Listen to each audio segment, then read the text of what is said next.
ಮುಖ್ಯಮಂತ್ರಿಗಳು ನಾನು 3 ಡಿವಿಷನ್ಸನ್ನು ರಿವ್ಯೂ ಮಾಡಿದ್ದೇವೆ. ಪ್ರತಿಯೊಂದು ತಾಲೂಕಿನ ಪರಿಸ್ಥಿತಿ ಏನಿದೆ ಅಂತೇಳಿ ಅವಲೋಕನ ಮಾಡಿದ್ದೇವೆ. ನಾನು 4-5 ಜಿಲ್ಲೆಗಳನ್ನು ಈಗಾಗಲೇ ನಾನು ರಿವ್ಯೂ ಮಾಡಿದ್ದೇನೆ. ನಮ್ಮ ಜಿಲ್ಲೆಯೂ ಕೂಡ, ತುಮಕೂರು ಜಿಲ್ಲೆಯೂ ಕೂಡ ಪರಿಶೀಲನೆ ಮಾಡಿ ಪರಿಸ್ಥಿತಿಯನ್ನು ಅರ್ಥ ಮಾಡಿಕೊಂಡಿದ್ದೇನೆ. ಅದು ಕೆಲವು ತಾಲೂಕುಗಳು ಈಗ ಇನ್ನೂ ಗಂಭೀರ ಸ್ಥಿತಿಗೆ ತಲುಪಿದ್ದಾವೆ. ಅದು ಚಿಕ್ಕನಾಯಕನಹಳ್ಳಿ ಇರ್ಬೋದು, ಪಾವಗಡ, ಶಿರಾ, ಯಾದಗಿರಿ, ಇವೆಲ್ಲ ತಾಲೂಕುಗಳಲ್ಲಿ ಸ್ವಲ್ಪ ಇನ್ನೂ ಹೆಚ್ಚು ಮಳೆ ಆಗಲಿಲ್ಲ. ಹೆಚ್ಚು ಪರಿಸ್ಥಿತಿ ಭಾಳ ಗಂಭೀರವಾಗಿದೆ ಅಂತ ಹೇಳಿ ಅದಕ್ಕೆ ವಿಸಿಟ್ ಮಾಡಬೇಕು ಅಂತೇಳಿ ಹೊರಟಿದ್ದೇನೆ. ಇವತ್ತು ನಾಳೆ 2 ದಿವಸ 7-8 ತಾಲೂಕುಗಳಿಗೆ ವಿಸಿಟ್ ಮಾಡಿ ಬರ್ತೇನೆ.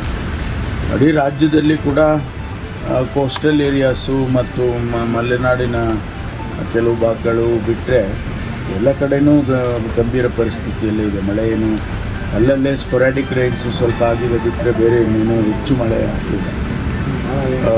ನಮ್ಮ ರಿಸರ್ವಾಯರ್ಗಳಲ್ಲಿ ನೀರು ಬಂದಿದೆ. ಸ್ವಲ್ಪ KRSನಲ್ಲಿ, ಕಬಿನಿಯಲ್ಲಿ ಎಲ್ಲ ನೀರು ಬಂದಿರೋದು. ಅಲ್ಲಿ ಸಹ್ಯಾದ್ರಿ ಝೋನ್ನಲ್ಲಿ ಕರ್ನಾಟಕ ಭಾಗದಲ್ಲಿ ಹೆಚ್ಚು ಮಳೆ ಆಗಿರೋ ಕಾರಣಕ್ಕಾಗಿ ಆ ಭಾಗದಲ್ಲಿ ಉತ್ತರ ಕರ್ನಾಟಕದಲ್ಲಿ ಆಲ್ಮಟ್ಟಿ ಮತ್ತು ನಾರಾಯಣಪುರ ಡ್ಯಾಮ್ಗಳು ತುಂಬಿರೋದು ಮಹಾರಾಷ್ಟ್ರದಲ್ಲಿ ಮಳೆ ಆಗಿರೋ ಕಾರಣಕ್ಕಾಗಿ ಅಲ್ಲಿ ತುಂಬಿದೆ. ಅದಷ್ಟೇ ನಮಗೆ ಸಮಾಧಾನ ತರ್ತಕ್ಕಂಥದ್ದು ಬಿಟ್ಟರೆ ಬಯಲು ಪ್ರದೇಶದಲ್ಲಿ ತುಂಬ ಕಷ್ಟದ ಪರಿಸ್ಥಿತಿ ಇದೆ. ಕುಡಿಯೋ ನೀರಿಗೆ ತೊಂದರೆ ಆಗ್ತಿದೆ.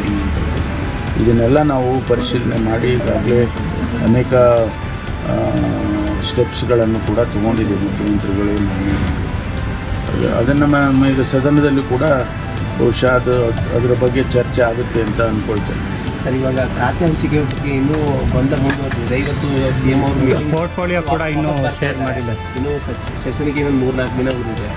ಇಲ್ಲ, ಗೊಂದಲ ಏನಿಲ್ಲ. ಅದು ಮಾಡ್ಕೊಂಡು ಬರಬೇಕಷ್ಟೇ. ಹೈಕಮಾಂಡಿನ ಜೊತೆಯಲ್ಲಿ ಚರ್ಚೆ ಮಾಡಿ ನಿನ್ನೆ ಮುಖ್ಯಮಂತ್ರಿಗಳು ಹೋಗಿದ್ದಾರೆ. ಬಹುಶಃ ಇವತ್ತು ವಾಪಸ್ ಬರ್ತಾರೆ. ಬಂದ ಮೇಲೆ ಪ್ರಕಟಣೆ ಮಾಡ್ತಾರೆ ಅಂತ ಅಂದ್ಕೊಳ್ತೀನಿ. ಈ ಖಾತೆ ಹಂಚಿಕೆ ಮಾಡಿದ್ರು ಸಚಿವರಿಗೆ ಖಾತೆ ಬಗ್ಗೆ ಅಷ್ಟೊಂದು ಮಾಹಿತಿ ಇಲ್ಲ, ಟೈಮ್ ಸಿಗಲ್ಲ ಅಂತ ಅರ್ಥ ಮಾಡ್ತಾರೆ. ಶುರುನಲ್ಲಿ ಆ ರೀತಿ ಆಗುತ್ತೆ. ಯಾರೋ ಹೊಸದಾಗಿ ಮಂತ್ರಿಗಳಾಗೋರಿಗೆ ಸ್ವಲ್ಪ ಹೊಸದಾಗಿ ಇರುತ್ತೆ. ಅಧಿಕಾರಿಗಳು ಇರ್ತಾರೆ, ಅದ್ರ ಬಗ್ಗೆ ಬ್ರೀಫಿಂಗ್ ಮಾಡಿಕೊಡ್ತಾರೆ. ಸ್ವಲ್ಪ ದಿವಸ ಆದಮೇಲೆ ಕಲ್ತ್ಕೊಳ್ತಾರೆ. ಅದೆಲ್ಲ ಎಲ್ಲ ಹೊಸದಾಗಿ ಮಂತ್ರಿಗಳಾದಾಗ ಯಾರು ಕೂಡ ಹಂಗೆ. ನಾವು ಎಲ್ಲ ಹೊಸದಾಗಿ ಮಂತ್ರಿ ಆದಾಗ ನಮಗೂ ಹಂಗೆ ಅಲ್ವಾ, ಕಲ್ತ್ಕೊಂಡು ಆ ನಂತರ ಆಡಳಿತ ಕಲ್ತ್ಕೊಂಡ್ರೆ ಎಲ್ಲ ಗೊತ್ತಿರೋದು ಶಾಸಕರಾಗಿ ಅವ್ರಿಗೇನು ಹೊಸದೇನಿರಲ್ಲ. ಅರ್ಥ ಮಾಡ್ಕೊಂಡು ಮಾಡಿ.